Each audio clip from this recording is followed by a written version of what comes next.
Boa noite, irmãos. Novamente estamos reunidos em pensamento para mais um Evangelho no Lar, um momento de estudo, de reflexão. Há pouco eu lhes disse, meus queridos filhos, que a caridade sem a fé não será suficiente para manter entre homens uma ordem social capaz de torná-los felizes. Eu deveria ter dito que a caridade é impossível sem a fé. Vocês poderão encontrar, é verdade, impulsos generosos, mesmo entre pessoas que não tenham religião definida. Mas essa caridade séria, que só pode ser exercida com abnegação, com sacrifício diário de todo e qualquer interesse egoístico, esta somente a fé pode inspirá-la. Nada, além da fé, nos fará carregar com coragem e perseverança a cruz desta vida.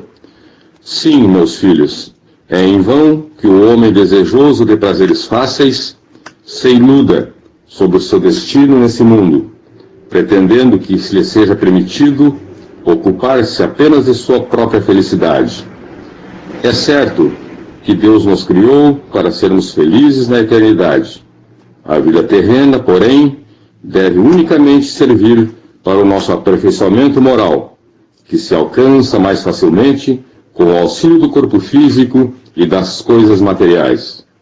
Por isso, as dificuldades da vida, a diversidade de gostos, de pendores, de necessidade, são meios utilizados para que vocês evoluam moralmente, exercitando, dessa maneira, a caridade. O motivo é que somente à custa de concessões e sacrifícios mútuos é que vocês podem manter a harmonia entre tendências tão diversas que vocês têm. Vocês têm, contudo, razão em afirmar que a felicidade está destinada ao homem nesse mundo, se ele a procurar, não nos prazeres materiais, mas na prática do bem. A história do cristianismo fala de mártires que caminhavam ao suplício com alegria. Hoje, porém, na sua sociedade, para vocês serem cristãos, não se faz necessário nem o sacrifício da fogueira, nem o sacrifício da vida, mas, única e simplesmente, o sacrifício de seu egoísmo, de seu orgulho e de sua vaidade pessoal. Vocês triunfarão, se a caridade os inspirar e se a fé os sustentar. Um espírito protetor, Cracóvia, 1861. Bem, irmãos, como visto, esse item é um item não muito extenso, mas nos traz, como sempre o Evangelho traz, uma mensagem muito importante em relação à prática da caridade. E esse item de hoje, fé e caridade, estão juntas porque a fé é a mola propulsora, né, que nos impulsiona a caridade. E a caridade, para que ela seja realmente verdadeira e possa nos auxiliar na nossa evolução moral, é preciso, como dito aqui no texto, se despir desta capa, dessa couraça do egoísmo, do orgulho, que impedem a nossa evolução. E para que possamos fazer a caridade com a fé verdadeira, é preciso também outra virtude que é muito importante, a humildade. Pois sem a humildade fica muito difícil a prática da caridade.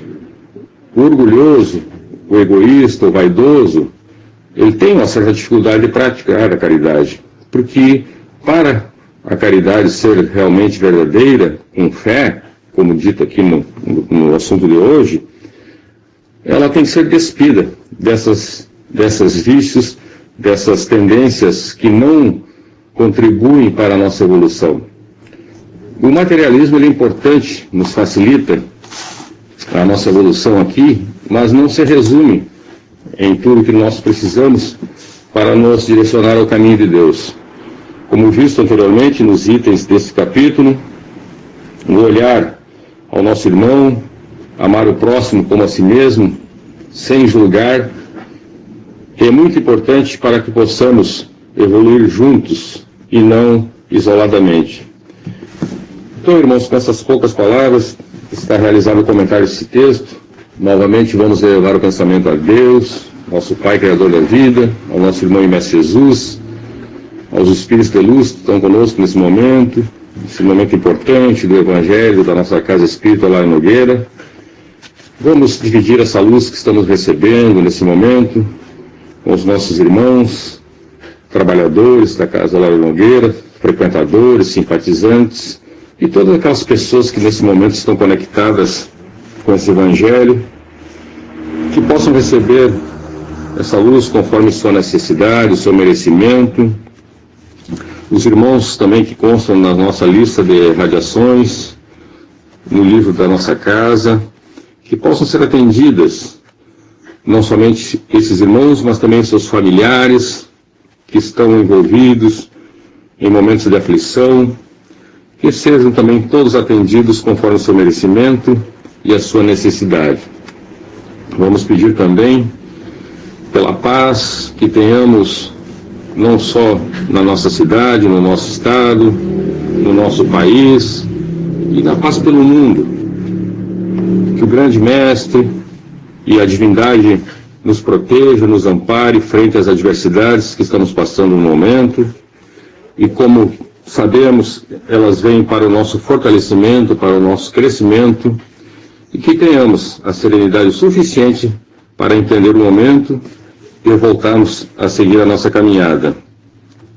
Pedimos também pelas águas, em especial a que temos nos nossos lares, que seja colocado nela o remédio necessário para atender às nossas necessidades do corpo físico, do nosso campo mental, e que possamos ter uma semana com muita serenidade, com muita paz e muito equilíbrio. Pedimos também, já em final desse Evangelho, que os nossos lares sejam purificados, sejam harmonizados, que os espíritos amigos retirem as densidades, as negatividades, e algum fluido que não esteja alinhado para o bem, e que possamos, em breve, termos harmonia e muita paz. Em nome de Jesus de Allan Kardec, nós encerramos mais um Evangelho no Lar, e que assim seja. Uma boa noite a todos.